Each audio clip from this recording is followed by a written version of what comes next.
बड़ी खबर के साथ सुकमा से बड़ी खबर सामने आ रही। नक्सली और सुरक्षा बलों के बीच मुठभेड़, दोनों ओर से रुक रुक कर फायरिंग हो रही है। जवानों ने नक्सलियों की मौजूदगी पर सर्च ऑपरेशन शुरू किया। सुकमा जिले के पश्चिमी क्षेत्र के जंगल पहाड़ी में मुठभेड़ जारी है। तो सुकमा से बड़ी खबर आपको बता रहे हैं, जहां जवानों और नक्सलियों के बीच मुठभेड़ हो रही है। नक्सली और सुरक्षा बलों के बीच मुठभेड़ जारी है। दोनों ओर से रुक रुक कर फायरिंग हो रही है। और चलिए इस पे ज्यादा जानकारी के साथ गौरव तिवारी संवाददाता हमारे साथ फोन लाइन पे जुड़ चुके हैं। गौरव, सुकमा से खबर निकलकर सामने आई है, नक्सली और सुरक्षा बलों के जवानों के बीच मुठभेड़ हो रही है। अभी क्या स्थिति आपसे समझेंगे?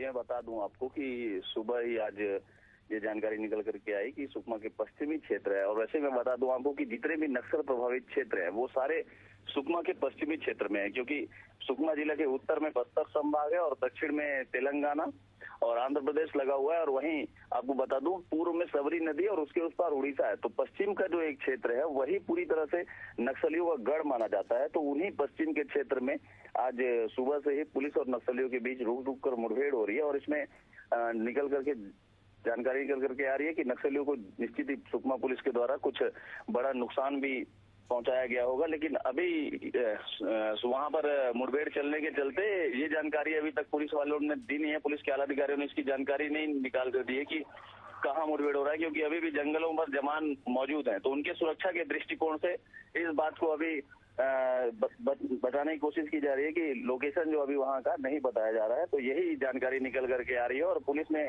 प्रेस विज्ञप्ति के माध्यम से जानकारी दी है कि सुकमा के पश्चिमी क्षेत्र में जो जंगल और पहाड़ी है वहाँ माओवादी मौजूद थे और उनके मौजूदगी होने पर वहाँ पे जवान पहुंचे और उनके बीच आज सुबह से ही रुक रुक करके मुठभेड़ जारी है। जी, तो अभी भी मुठभेड़ जारी है गौरव?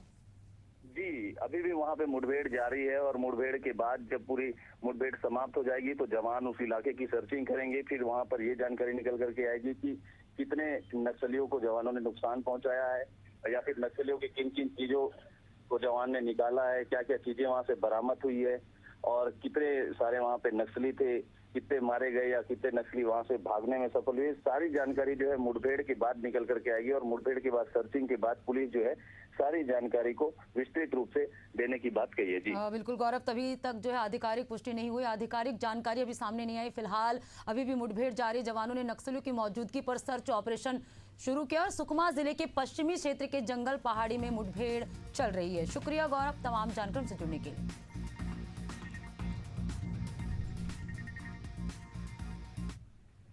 अगली बड़ी खबर की रुख करेंगे राजधानी रायपुर से। छत्तीसगढ़ बिजली नियामक आयोग के चेयरमैन का इस्तीफा। कार्यकाल पूरा होने से पहले चेयरमैन हेमंत वर्मा ने इस्तीफा दे दिया है। नए चेयरमैन के लिए नामों पर चर्चा शुरू हुई है। सीएस अमिताभ जैन का नाम रेस में सबसे आगे है।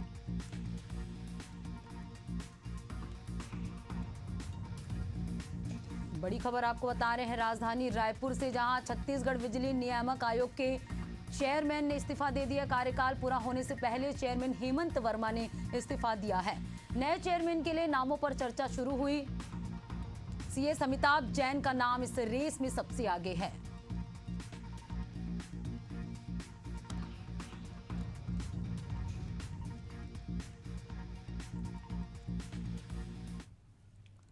अगली बड़ी खबर की रुख करेंगे। छत्तीसगढ़ में तेज बारिश का अलर्ट जारी किया गया। बंगाल की खाड़ी में सिस्टम बनने से बारिश होने के आसार हैं। अगले 24 घंटे में कई जिलों में तेज बारिश की चेतावनी जताई गई है। सूरजपुर, कोरिया, बलरामपुर में भारी बारिश का ऑरेंज अलर्ट जारी किया गया है। राजनांदगांव, जशपुर, कोरबा सहित कई जिलों में येलो अलर्ट जारी किया गया है। तो भारी बारिश को लेकर यहां पर अलर्ट मौसम विभाग ने जारी किया। बड़ी खबर आपको मौसम से संबंधित बता रहे हैं। छत्तीसगढ़ में तेज बारिश का अलर्ट जारी किया गया है।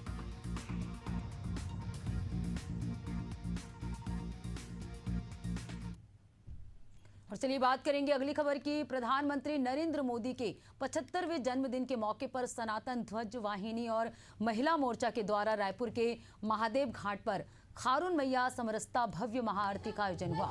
इस मौके पर मुख्यमंत्री विष्णुदेव साय समेत बड़ी संख्या में जनप्रतिनिधि और श्रद्धालु शामिल हुए। आयोजन में 2100 दीप दान से पूरा घाट जगमगा उठा और मंत्रोच्चार से पूरा वातावरण भक्तिमय हो गया।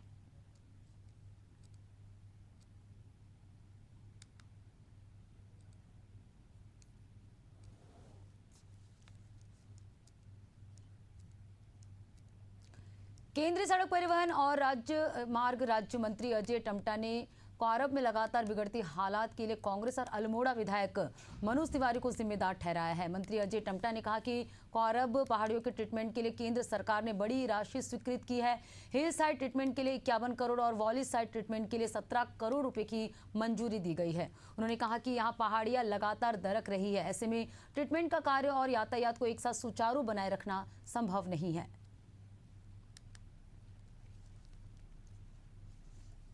तो उसके लिए काम जैसे ही प्रारंभ किया तो मनोज तिवारी जी के द्वारा, विधायक जी के द्वारा धरना दे दिया गया। ये इसमें उनकी क्या साजिश थी वो मेरे समझ में नहीं आई और किसी की भी समझ में नहीं आई। उस काम को रुकवा दिया गया और वो काम जब आज वो हमारा काम 15 तारीख को हमारा पूरा हो जाना था, 15 सितंबर को वो रोड हमारा चल जाता। इसके अगर दोषी कोई है तो वो मनोज तिवारी उसके दोषी है। वो अगर काम चल जाता तो मेरे इस जो जॉन बार बार निकल रहा है उसमें भी हम ऊपर मशीनें चलाते, जो हमारे विशेषज्ञों के द्वारा जो ट्रीटमेंट करने की प्रक्रिया थी वो एक आराम से होती, उसमें ट्रैफिक नहीं चलता। और चलिए बात करेंगे अगली खबर की। प्रयागराज में ऐतिहासिक दशानन रावण की पारंपरिक शोभा यात्रा भव्यता के साथ निकाली गई। कटरा रामलीला कमेटी के सदस्यों ने भारद्वाज मुनि आश्रम में दशानन का विधि विधान से पूजन अर्चन किया और फिर गाजे बाजे के बीच दशानन, महारानी मंदोदरी, भाई कुंभकर्ण, पुत्र अक्षय कुमार और मेघनाथ को कृत्रिम हाथी पर विराजमान कराया गया।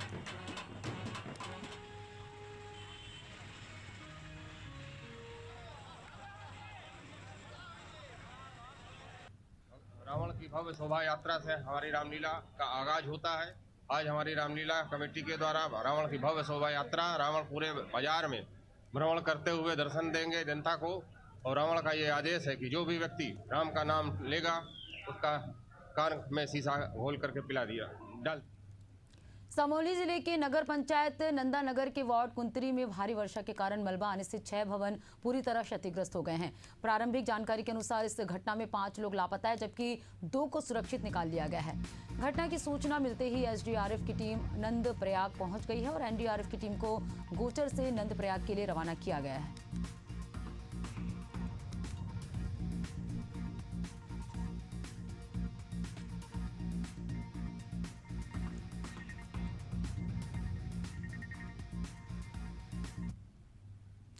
हरदा जिले के ग्राम कुकरावद और झुंड गांव के बीच स्थित नदी पर बना रपटा बच्चों और ग्रामीणों के लिए मुसीबत का कारण बनता जा रहा है। रपटा का आकार अत्यधिक छोटा होने के कारण बारिश के मौसम में नदी में पानी बढ़ने पर स्कूली बच्चों को भारी परेशानी उठानी पड़ रही है। खास तौर पर जब नदी में पानी ज्यादा होता है तब बच्चों को अपनी जान जोखिम में डालकर रपटा पार करना पड़ता है।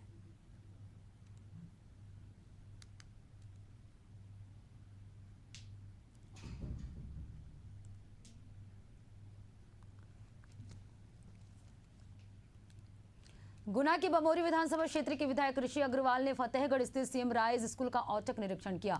इस दौरान पालकों और बच्चों ने स्कूल प्रबंधन के खिलाफ गंभीर आरोप लगाए। खासतौर पर प्रिंसिपल और शिक्षकों पर फीस के मुद्दे को लेकर शिकायतें की गई।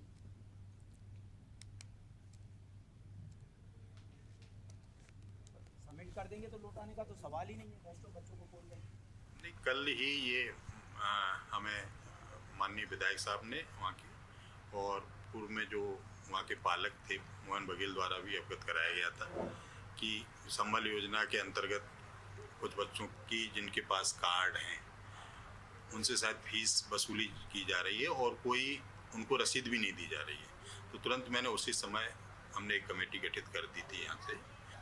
क्या ये देखिए, जो सीएम राइज फतेहगढ़ है उसमें विवाद वाली स्थिति पिछले 1-1.5 साल से मैं देख रहा हूँ लगातार बनी हुई है।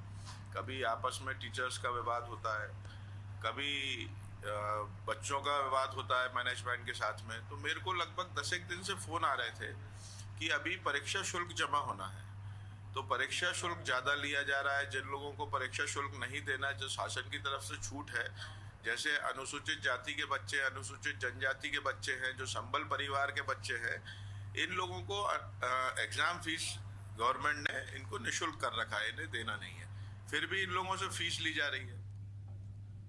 और चलिए बात करेंगे अगली खबर की। भाटापारा पुलिस को बड़ी सफलता हाथ लगी है। पुलिस ने अंडर ब्रिज के पास हुई लाखों की उठाईगिरी का पर्दाफाश किया है। मामले में 3 आरोपियों को गिरफ्तार किया गया, जबकि एक फरार आरोपी की तलाश की जा रही है।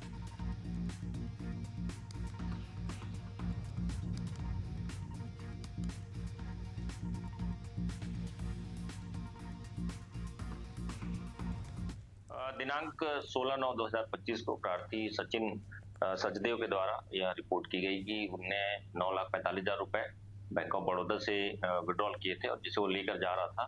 घर पहुंचने पर उसने पाया कि उसके जो बैग है उसमें 5 लाख रुपए के नोट नहीं है, जिसकी तस्दीक की गई। पाया गया कि सिटी सर्विलांस में जो कैमरे लगे हुए हैं वहां से ये ज्ञात हुआ कि अंडर ब्रिज मुहाने के पास किसी अज्ञात व्यक्ति ने जो है बैग से वो बंडल पीछे से निकाल लिया, जो कि प्रार्थी को पता नहीं चल पाया था। बाद में सर्विलांस से मिले फुटेज की पहचान के बाद आरोपियों को गिरफ्तार किया गया।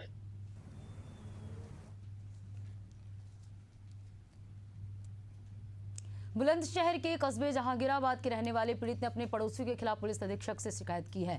पीड़ित का आरोप है कि पड़ोसी उनकी जमीन पर अवैध रूप से कब्जा करने की कोशिश कर रहे हैं।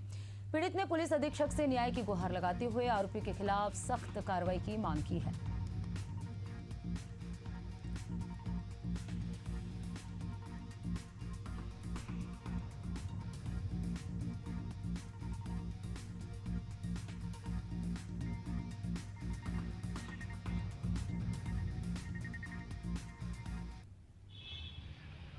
सुभान अली एसएसपी ऑफिस आए क्या बात? सर, मैं जहांगीराबाद का रहने वाला हूँ। जहांगीराबाद में हमारी ज़मीन है और वो खाली पड़ी है और किसी का उस पर कब्जा है धर्म नाम के का। और हम जब भी उससे जाके कहते हैं तो कभी तो हमें पीट के भगाता है, कभी हमें पुलिस से पकड़वाने की धमकी देता है और हम पे मुँह माफिया का भी इल्ज़ाम लगाने की कह रहा है कि मुँह माफिया। अब ये हम कहाँ से मुँह माफिया लग रहे हैं उसे, क्या हम मुँह माफिया हैं जी?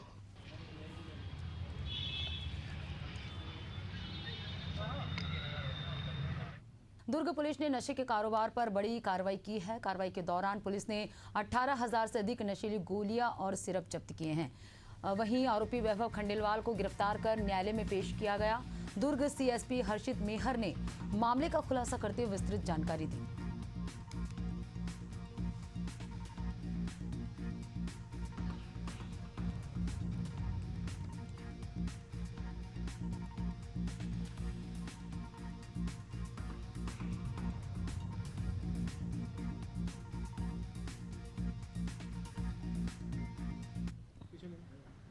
निश्चित तौर पे आईजी सर के निर्देशन में बहुत अच्छी कार्रवाई हो रही है और उनके मार्गदर्शन में और एसपी सर के गाइडेंस के अंडर हम लोग सारी टीम काम कर रही है।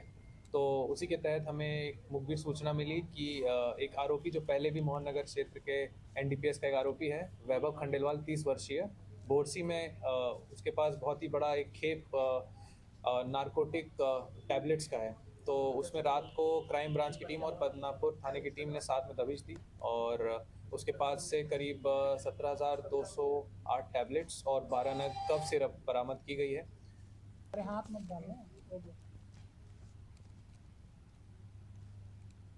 बुरहानपुर जिले में इस बार केले की पैदावार अत्यधिक हुई है, जिससे यहाँ के किसानों को एक और फायदा हुआ है। तो वहीं हमालों के लिए भी ये स्थिति बल्ले बल्ले साबित हो रही है। खेतों से लेकर ट्रक तक केले की फसल पहुंचाने के लिए किसान हमालों को भुगतान करते, लेकिन यहाँ एक और समस्या सामने आई है। किसानों का आरोप है कि ट्रक से मंडी तक की दूरी के लिए अतिरिक्त हमालियों की मांग की जाती है, जो पूरी तरह से नियमों के खिलाफ है।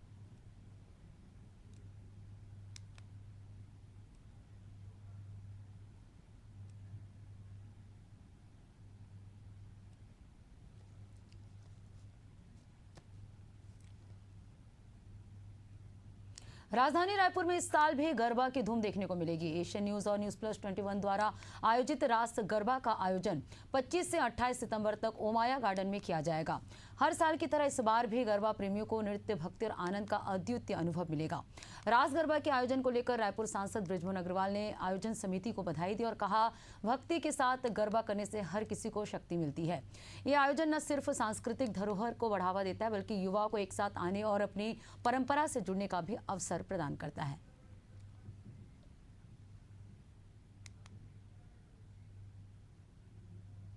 एशियन न्यूज़ एवं न्यूज प्लस 21 तथा सिंधी काउंसिल ऑफ इंडिया के माध्यम से जो 25, 26, 27, 28 सितंबर को रास गरबा का आयोजन ओमाया गार्डन में किया जा रहा है,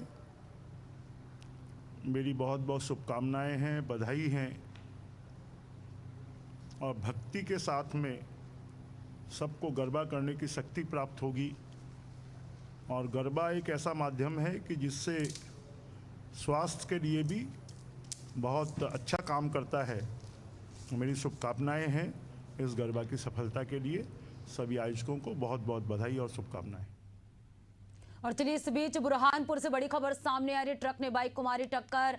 हादसे में बाइक सवार 2 युवक गंभीर रूप से घायल हो गए हैं। घटना के बाद मौके से फरार हुआ ट्रक चालक।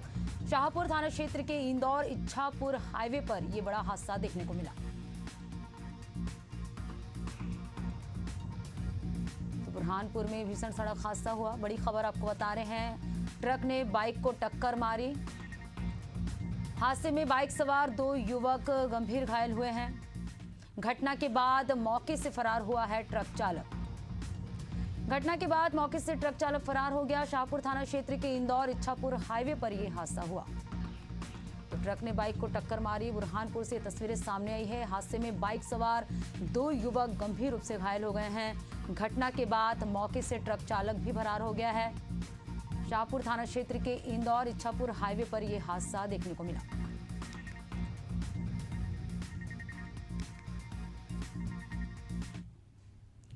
भिलाई से बड़ी खबर सामने आ रही है। खुर्सीपार शराब भट्टी के पास युवक की हत्या कर दी गई है। खुर्सीपार निवासी कामेश के रूप में हुई युवक की पहचान। आरोपी ने सिर पर किया रॉड से हमला। तो खुर्सीपार में शराब भट्टी के पास एक युवक की हत्या कर दी गई है। खुर्सीपार निवासी कामेश के रूप में युवक की पहचान हुई है। आरोपी ने सिर पर रॉड से हमला किया। भिलाई से बड़ी खबर आपको बता रहे, जहां हत्या का मामला सामने आया है। खुर्सीपार शराब भट्टी के पास एक युवक की हत्या कर दी गई है।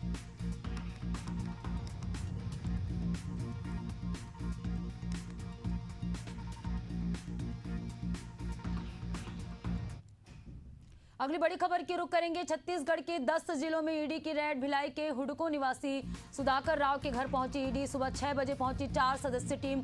कस्टम मिलिंग स्कैम से जुड़ा है ये पूरा मामला। दस्तावेज टीम खंगाल रही है। तो छत्तीसगढ़ में एक बार फिर ईडी ने दबिश दी है। सुधाकर राव के घर ईडी पहुंची सुबह 6 बजे। 4 सदस्यीय टीम ने दबिश दी।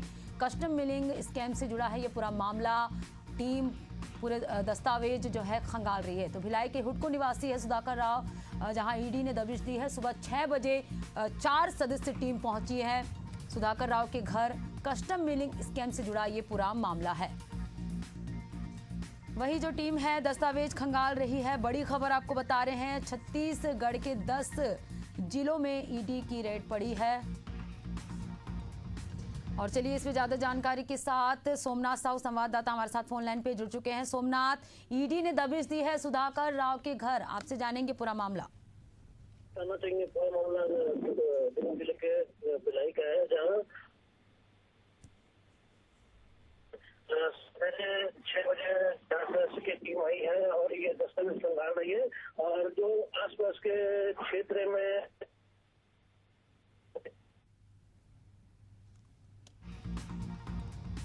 तो दस्तावेज खंगाल रही है टीम। एक बार फिर ईडी ने दबिश दी है। छत्तीसगढ़ के 10 जिलों में जो है ईडी की रेड पड़ी है। भिलाई के रहने वाले सुधाकर राव के घर ईडी पहुंची है। सुबह 6 बजे ईडी की 4 सदस्यीय टीम पहुंचकर यहां दस्तावेज खंगाल रही है। कस्टम मिलिंग स्कैम से जुड़ा ये पूरा मामला है।